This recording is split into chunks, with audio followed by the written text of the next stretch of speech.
All right, welcome to another episode of the Business of Coaching Workshop. I'm excited today to be live with Dr. Michael Mash. Dr. Mash is a doctor of physical therapy, certified strength and conditioning specialist, and the founder, CEO of Barbell Rehab, continuing education company that bridges the gap between strength training and rehabilitation.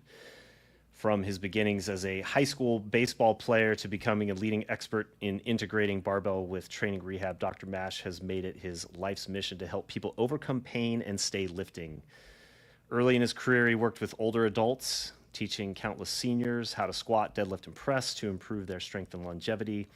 And then frustrated with the traditional medical model that often tells people to stop lifting or resorts to unnecessary surgeries for minor aches, he created Barbell Rehab in 2019 to offer a better approach.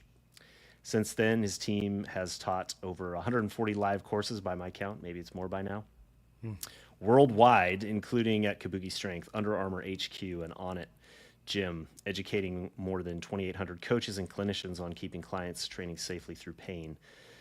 Dr. Mash's philosophy emphasizes maintaining movement and making smart modifications, not complete rest, so clients can continue training around pain and building resilience. And he is often heard saying that strength training is rehab, that everyone from athletes to post-operative patients and seniors can benefit from strength training when it's applied correctly. I'm excited to dive into this journey of building Barbell Rehab and learn insights from blending business with clinical practice to help lifters stay strong and pain-free. And I've been following you for a long time, so welcome to the show, and excited to hear more about your story.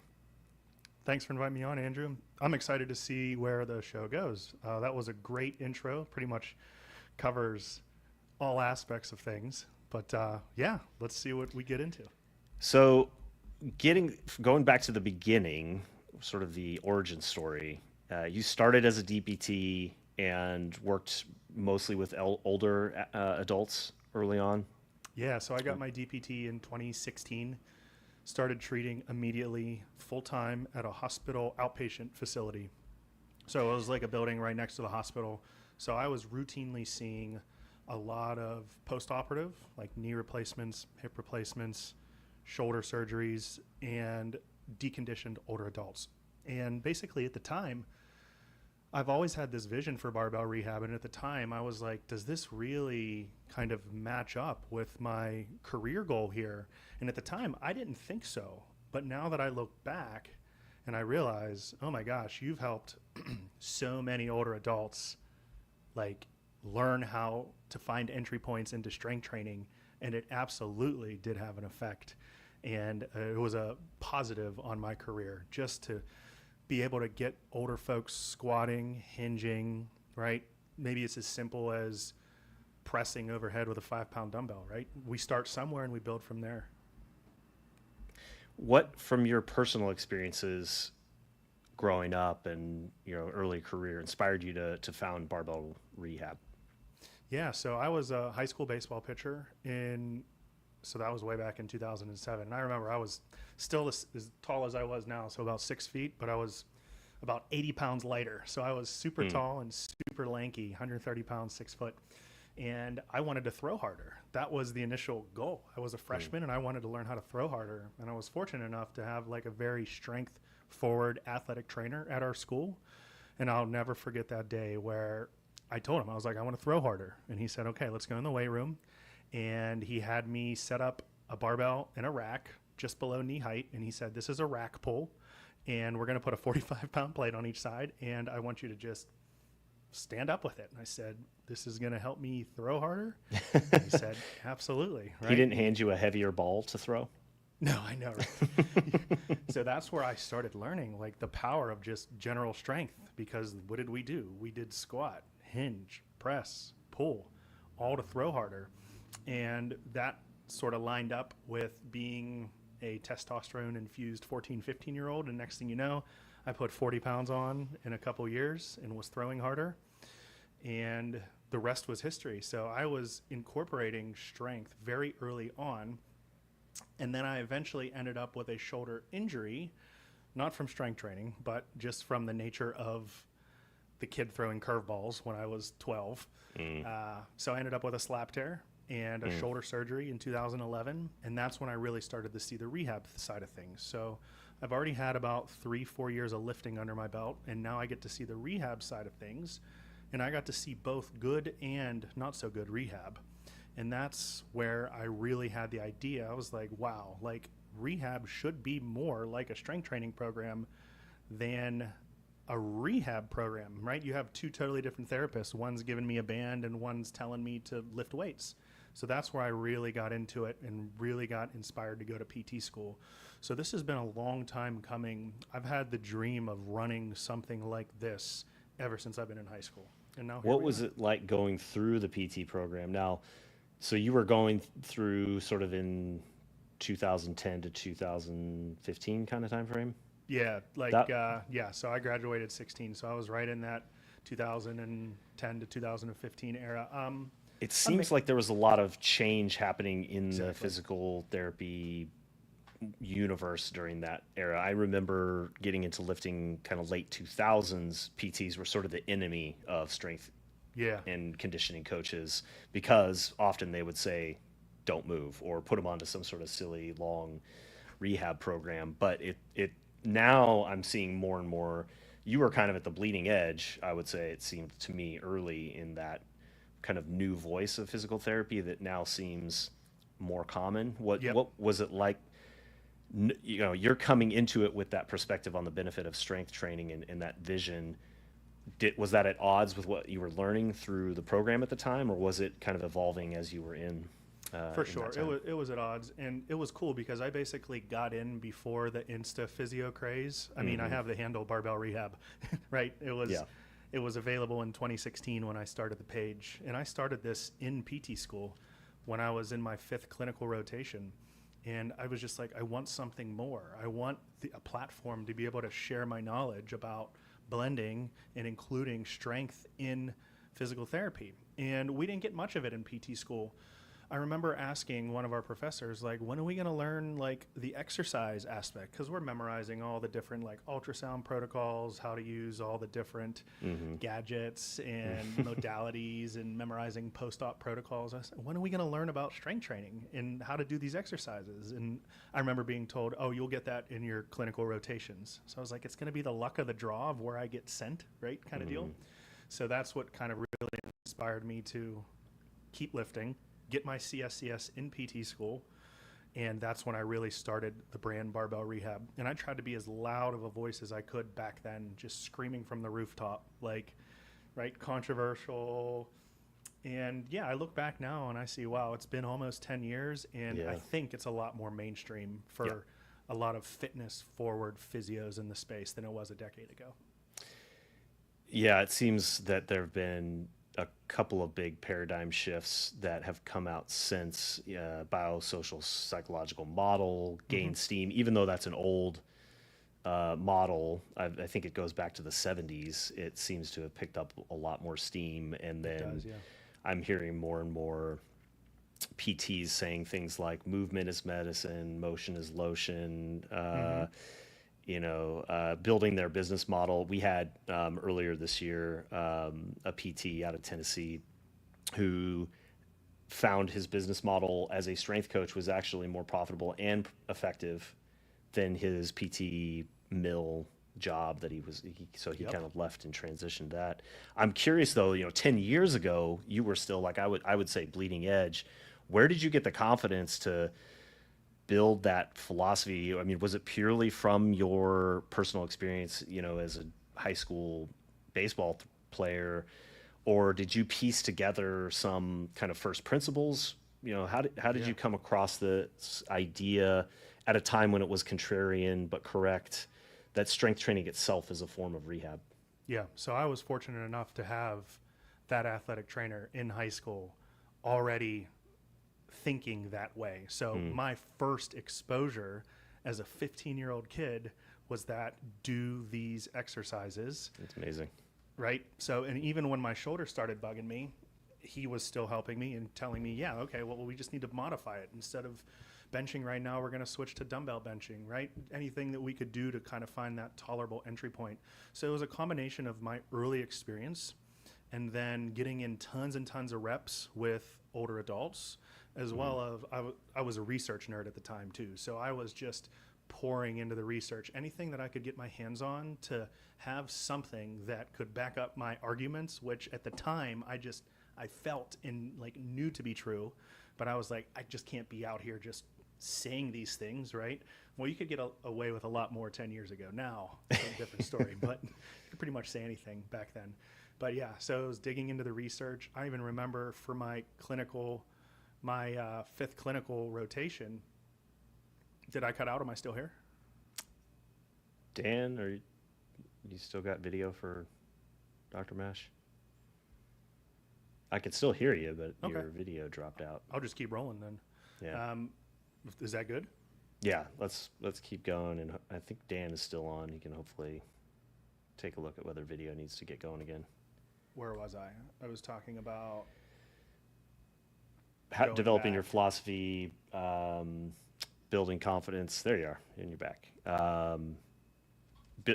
Doing research, becoming a research nerd. The research, building yeah. your case. I remember it was like my last year PT school where I was like, we had to do some sort of like massive research project. And mine was titled The Role of Low Bar Squats for ACL tears and ACL repairs. And I just remember giving this lecture and all of the other older PTs at the time just looking at me like I was crazy. But hey, strength is rehab when it really comes down to it.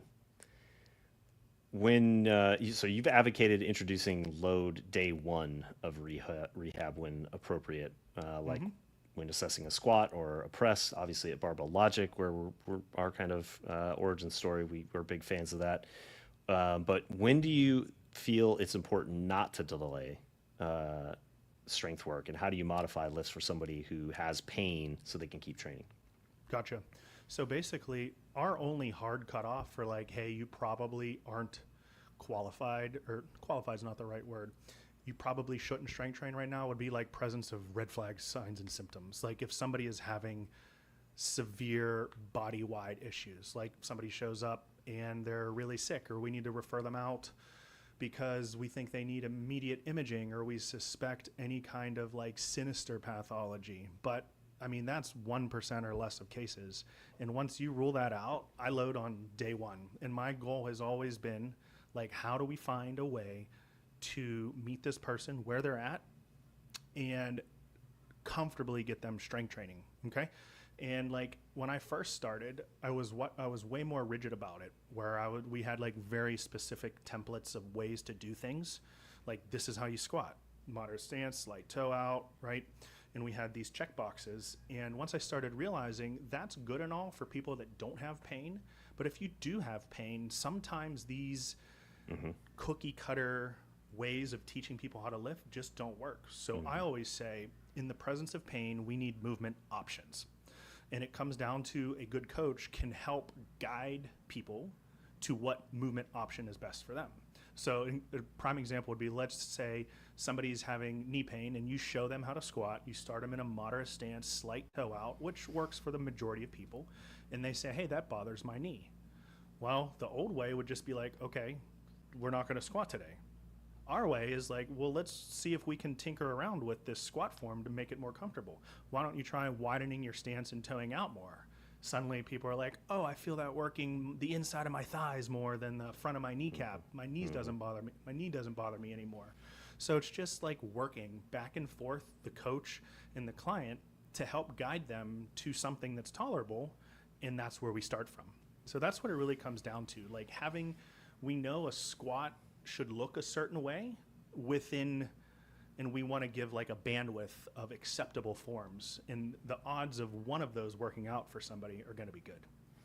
How do you coach coaches? Because your program is primarily geared towards coaches, although I'm guessing it's a mix of just lifters, but mostly coaches. How do you coach a coach to assess the red flags and symptoms when they're not a PT, or they're not qualified or capable of diagnosing particular pathologies? You know, and I mean, I can remember when I first started coaching, if somebody tweaked their back, I went into panic mode. I immediately was trying to call a PT. 10, 15 years later, it takes a lot more to get me kind of spooked. Yeah, for But sure. how do Yeah. you coach people to get familiar with that, or to be able to differentiate between red flag and green flag? Yeah, that's the first thing is if something seems off, trust your gut, right? It's not a coach's job to rule out red flags, but the fact of the matter is you might be the first person that this person is reporting their symptoms to. So I always just go with like a couple ones to keep in the front of your mind, especially with like low back pain. So the big three we're looking at for low back pain is if both legs completely go numb, or you're losing motor control of the legs, that's a hard stop. Let's refer out.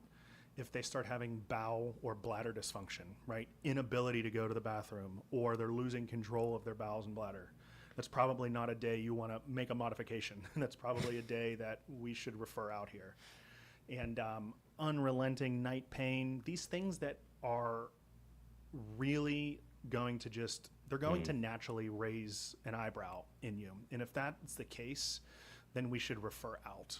And the big thing is, if they have been cleared by their PCP or their physician to start an exercise program, you're going to be good to go. But we're talking about like, hey, somebody just tweaked something over the weekend and now they're coming in. What do I do? Yeah. So we're looking at neurological involvement, numbness, tingling, or other systemic issues. Pain alone without these systemic issues is usually a good sign. Let's try and modify. How much emphasis do you place on client education and mindset, and weaving that into a coach's practice? Big. And it might not be at first though, right? Because I used to try and just educate people. In my world, we used to just call it like, you're going to pain science somebody and spend the whole first session just teaching them about pain. That never goes well, right? Yeah. Because you have to build rapport first. So I always say, like, we need to figure out what this person's goals are, right? They're not here to lift. They're here to lift because they want something deeper. What is that deeper thing? Do they want more energy to play with their kids? Do they want to feel stronger? Do they want to improve confidence? So once we can kind of find those things out, that can help us tailor the exercise program, right? We're still going to have big basic compound lifts for pretty much every functioning human being when it comes down to it. But mindset really, really matters. And that's something that we can weave in as we go along the sessions versus just piling it all up front. That was an early mistake that I made. It reminds me of when I would coach early on. The first session would be, I would take it as my opportunity to try to share everything I knew about biomechanics. Yeah. And they're like, what are you talking about? I thought I was going to lift some weights here today. It's like, you can save that for later on. It's not that it's bad information. It's just, timing is everything there. Yeah, I mean, it's newer coaches, newer physios. There's inevitably going to be some imposter syndrome. So you want to like try and let this person know, hey, I'm a safe person. I know what I'm doing. So we tend to over coach, over cue, over educate in the beginning. But then as we realize that doesn't work as well, and you start to settle in and trust yourself a little bit more, then you realize that those are things you can layer in as you go. As the strength rehab movement has picked up steam, are you still finding that there are a lot of myths out there, like butt wink causes injury, or don't let the knees go over toes? In fact, it seems like now we have entire industries saying the opposite of what used to be myths, like knees over toes guy now is the thing. Or so do you find that with the increase of social media and more information that you're batting down more myths, or do you find that the audience, coach and client alike, are more educated and you're kind of shaping the perspective more? It depends what their background is and who they follow on social media, right? I like to think of barbell rehab is, and this is something we teach in every course, when there's people like shouting from the rooftops, polar opposites, the answer is usually somewhere in the middle. And you're right, we have this situation now where there's folks in one camp that are like, we have to perfectly optimize this bodyweight squat before we dare add any load, or you have to go through all of these different dynamic warm-ups before somebody is safe to lift. And that's obviously a little bit too far-fetched. But then we go to the other side where we got people saying form doesn't matter. You can lift however you want, and the body will adapt to it. So I like to look at these and say, okay, what is the good that each of these camps are, like, what is the good here? And the truth is often somewhere in the middle. And that's where we teach, that's our entire brand. Maybe it's just because I'm a non-confrontational type of guy, but the truth for me usually lies in the middle. So what we teach is like, hey, like, what are situations where somebody might need a more extensive warm-up versus situations where somebody's probably fine just to walk in the gym and start bodyweight squatting? What are situations where form's going to matter more? Hint, if you're working with a high-level power lifter, every inch you can reduce the range of motion, every inch you can reduce the horizontal moment arm is going to matter. And if you're working with that clientele, you need to be well versed in that. But if you're just working with the 80-year-old deconditioned client in the gym and the goal is to build work capacity, I'm happy if they're just moving and they feel good, right? So form's going to matter a little bit less there. So that's why that was a lot of my motivation between starting like a 2-day course and making longer online courses, because we can really cover the nuance there and hit that gray area of all of these different topics. Is it okay to round your back when you deadlift? Can you let the knees go forward when you squat? And if the answer is always going to be 9 times out of 10, it depends. So we like to teach that it depends. This is a great segue into the more business side of your universe.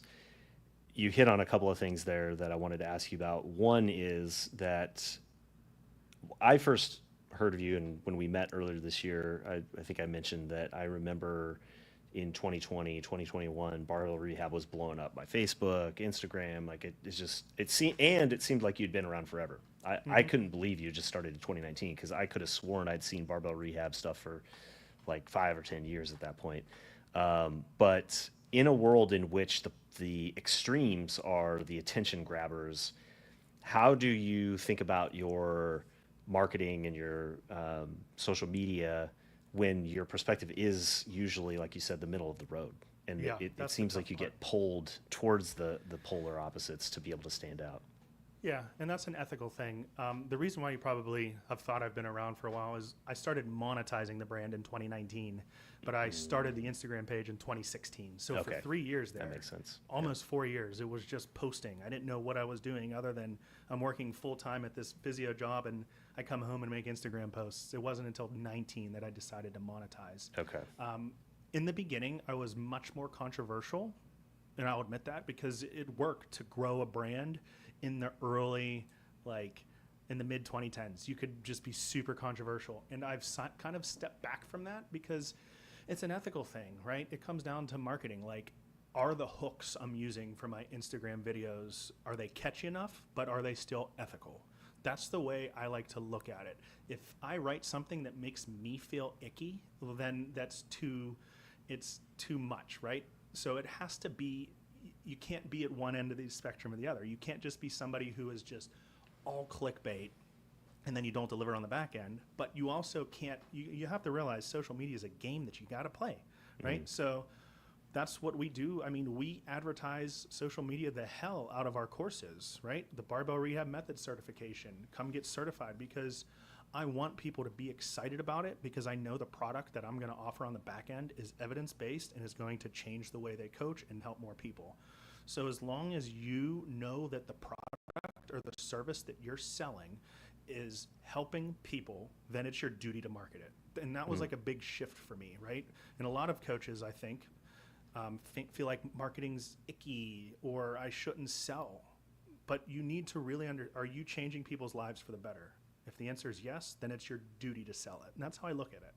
That's awesome. I don't think we've had somebody put it quite that way. We've heard, I've been hearing it more and more often, that sales is a service, sales is coaching, sales as helping, selling is helping, but selling is your duty. That's kind of taking it to the next level. Like if you truly believe in what you're doing, then it's like almost like a moral obligation to put it out there and help as many people as possible. On the business side, actually, follow-up question first. Now that you're one of many voices. One of the other problems we hear from coaches is feeling like they don't have anything new to put out. Not to say that your perspective is not different, but there's more people out there putting that type of content out. Do you wrestle with feeling like you have to put something in new, or do you think of it more as there's somebody out there who hasn't heard this yet and I'm trying to find that person? Yeah, that was something I struggled with when I first started the brand. And I think anytime you take the leap into entrepreneurship, there's always going to be that little monster in the back of your brain of like, how long am I going to be able to keep this thing going, right? Because it's a big shift to go from 8 to 4:30, show up and get a paycheck, to be like, I'm the guy. I have to keep coming up with things. And that was a big thing I had to get over early, was like, I'm going to run out of customers. I got to run out of customers. And now I realize, like, you got to have that abundance mindset. There are a ton of personal trainers, at least from what I do. There's a ton of personal trainers and a ton of physical therapists graduating every single year, right? So everything I say is, I wouldn't call it recycled, but I'm basically just saying my main things about staying moving while in the presence of pain safely, and just finding different ways to kind of say it on Instagram. So that's my kind of audience, is personal trainers and physical therapists. If you are a personal trainer or a physical therapist and your audience is the general training population, there's just so many folks out there, right? Yeah.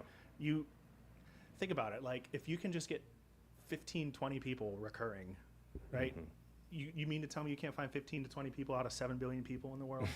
So I always say, like, think abundantly. Yes, if you put a message out there that resonates with somebody, they're going to end up hiring you, as long as you can close the sale effectively. We got a live question from Patricia Rose. Does your cert and rehab also have postpartum issues, hips, knees, low back, bladder issues? Gotcha. So not the live course, but we have a specific online course that covers all of that. It's called Unique Considerations for the Female Barbell Athlete. It covers exactly that. It's 9 hours long, and it was created by one of my instructors, Dr. Sophia Veras, who's a world champion powerlifter and DPT, and who's gone through this. So we cover all of that, like how to modify through pregnancy, postpartum, menopause. But yeah, that was... the reason why we did that is I actually taught a live course one day, and somebody asked me about the Valsalva maneuver. And they said, well, that's good and all, but what about for women who are peeing themselves when they lift? And I said, that is a great question. I have no clue, but let me find out. And that's when we kind of went down that path of, now we're going to make online courses that kind of complement and supplement the live course. Awesome. Was there a fork in the road for you where you decided, I'm going to do the education business model over the clinical or the coaching business model? Good question. Yeah. So there was a time there where I was working part-time at my hospital outpatient job so that I could run Barbell Rehab as a clinic out of a gym. I loved it. It was like I was treating Monday, Wednesday, and Friday at the clinic, and then Tuesday, Thursday, Saturday morning, I was at the gym, where I had like a little office in the corner of the gym. And when I started realizing it when I was doing 1 hour sessions with people, and I was like, man, one of the things that I enjoy the most is the education piece of it. Mm-hmm. And I was like, how can I help even more people? And then it just kind of naturally came to me. I was always the guy leading study sessions in undergrad, the guy leading study sessions at PT school. And I always knew that I had a knack for taking complex subjects and kind of breaking it down and packaging it so that people could understand better and apply. And that's when I taught my first one-day seminar in September 2019. And as soon as I did that, I was like, oh man, I'm onto something here. Mm-hmm. And then I gradually kept teaching more and more. And by the beginning of 2020, I did 10 one-day courses. And I was like, I think this is the way I want to go. So I basically closed up on-site clinic, transitioned to Barbell Rehab as an education company. And at that time, I was also doing online coaching with about 10 to 15 clients. And then the Con Ed side got so busy that I eventually stopped doing the online training. And now here we are running 2 live courses, 6 online courses, and with 7 other instructors as a full-fledged Con Ed company. But Amazing. initially, it was all based on my love for education. I recently heard it's not a new idea, but was rereading the concept of managing your energy, not your time. It sounds Mm, like you kind of followed your energy, where it was pulling you, where you found yourself the 100%. most interested. 100%. What if, you know, that kind of growth is really impressive, and I'm curious what you found to be the most effective way to grow your community and your customer base.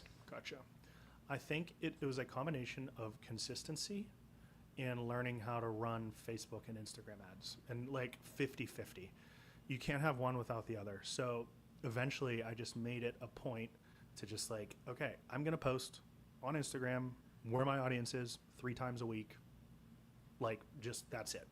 I needed to pick something that I could stay consistent with, because every time I tried to do more, I would burn out. And every time I would try to do less, then it's harder to get back on the horse. So eventually it was like, I need to make a plan and stick with it. And to this day, I'm still posting 3 times a week organically, nonstop. And then I spent all of 2020, when we were all inside, learning how to run Facebook and Instagram ads. And that was one hell of a skill set to acquire before taking this and launching it. So I think the combination of organic posting consistently plus learning ads is what really helped my business. Let's see. Okay. Patricia Rose just said, just followed you on Instagram. Great content. Uh, do you have a memorable success story that of a lifter or a coach that overcame pain through your methods? Yes.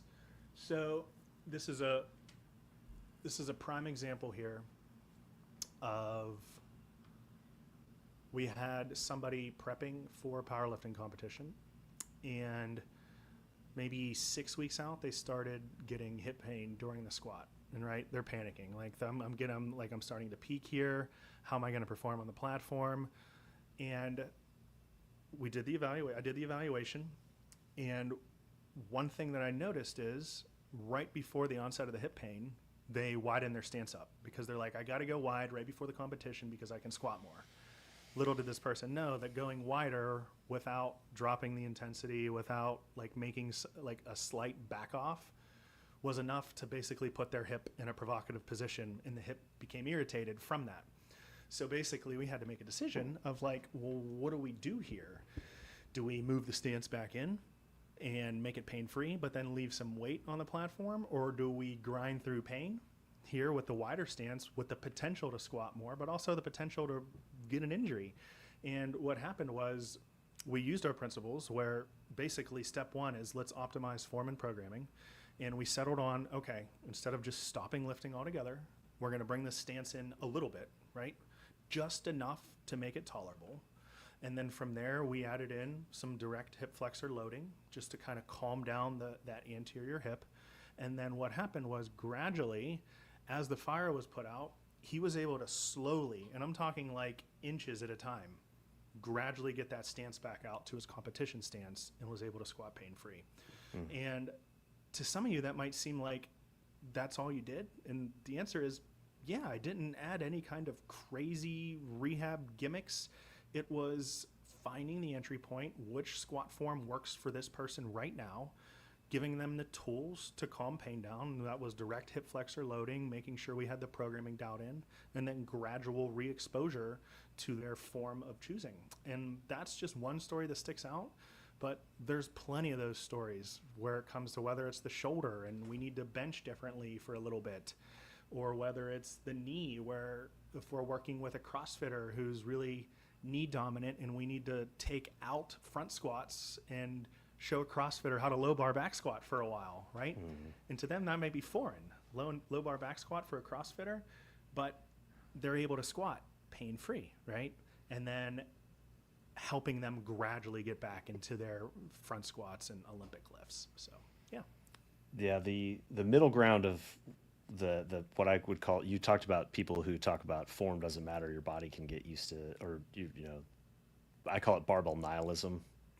Like, you just do whatever you want. It seems that tissues can adapt to a lot of things if you give them time, but most people are very would that encounter that an injury.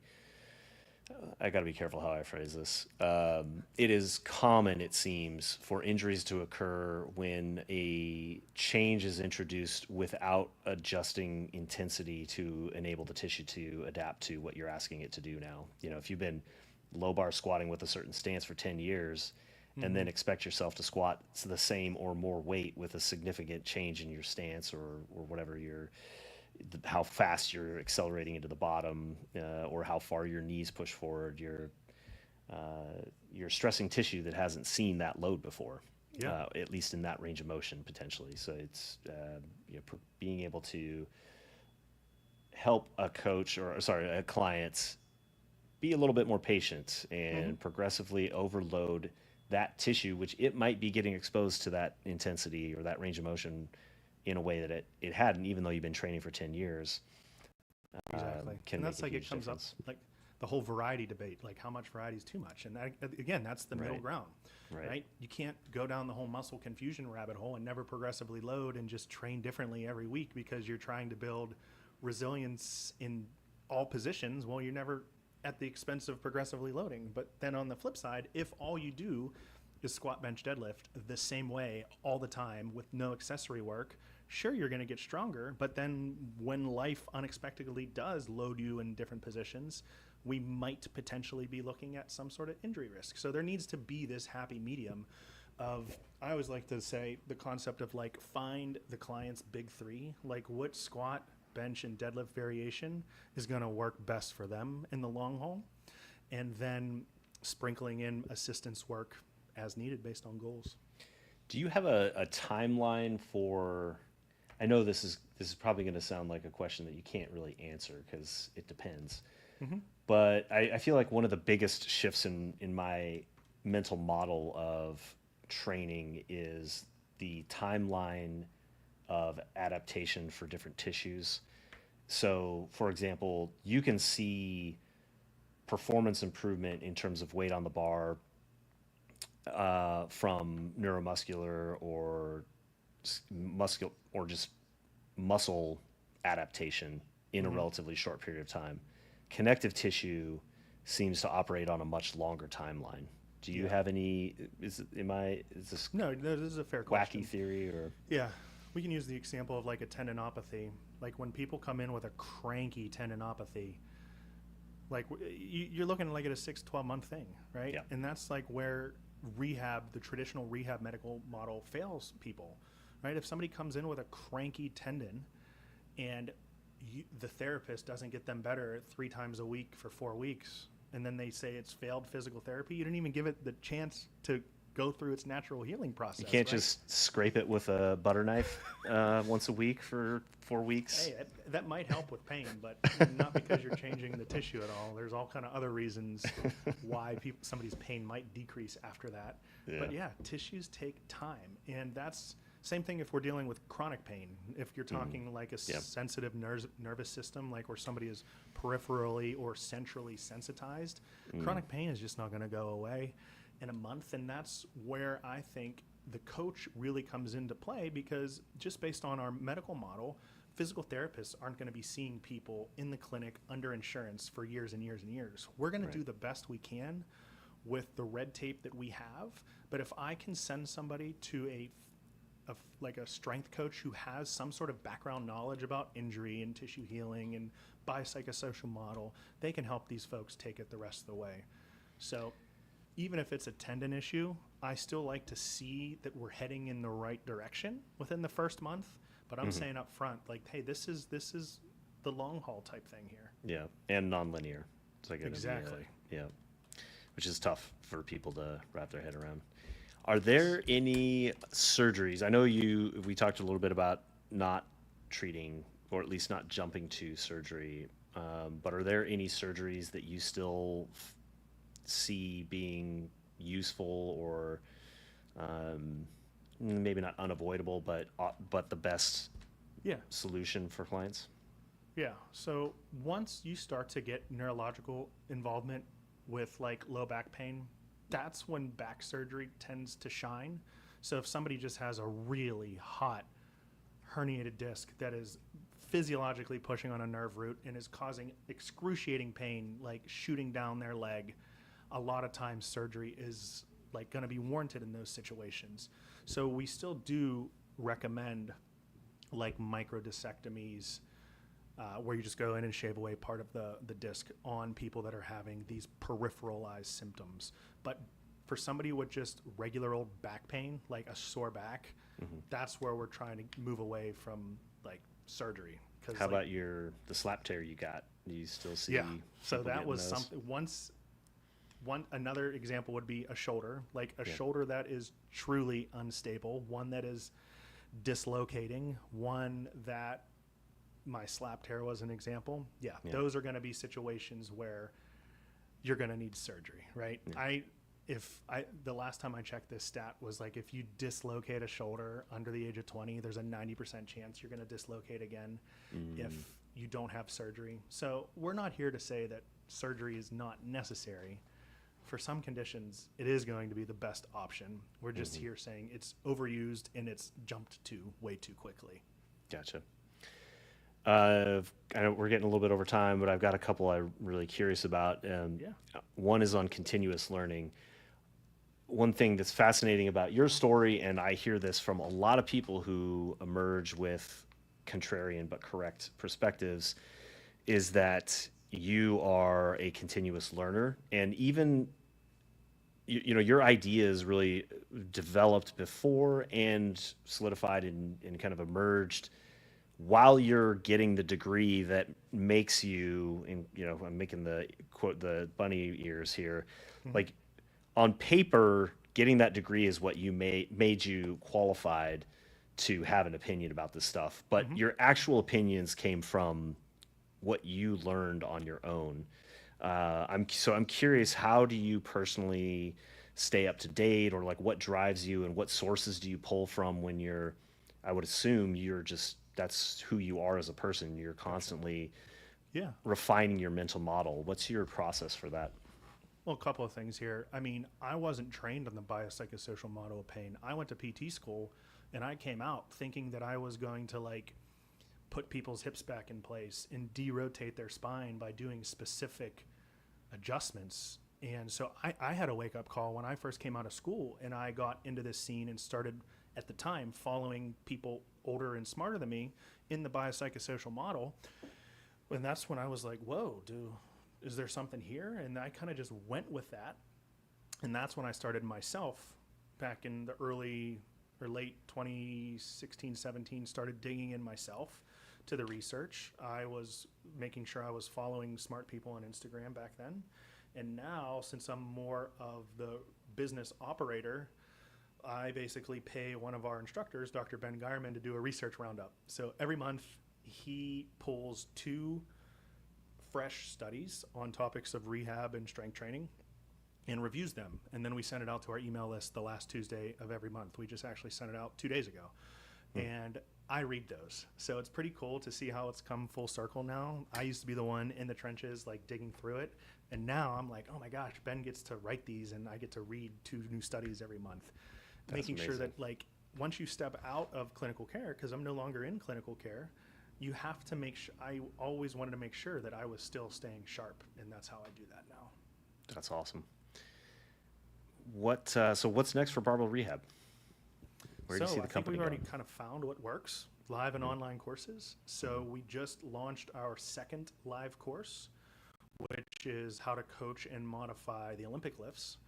So now we have the Barbell Rehab weightlifting certification. So we go through clean, jerk, and snatch. What do you do when there's pain in CrossFit? What do you do when there's pain in Olympic lifting, group fitness, functional fitness? So that's pretty cool. So now we have 2 live courses going, one on just the basic lifts, squat, bench, dead, one on the Olympic lifts. And we're in the works of making another live course for sports rehab, right? Return to play, plyo-based, power-based movements. And we're going to just keep building out our online course catalog to cover more niche topics so that we are fully like the go-to resource for coaches and clinicians looking to help clients manage pain and improve performance. Outstanding. Any final advice to our audience of coaches, aspiring fitness professionals, on building a career that blends business with the clinical or technical expertise side? Yeah, reverse engineer it.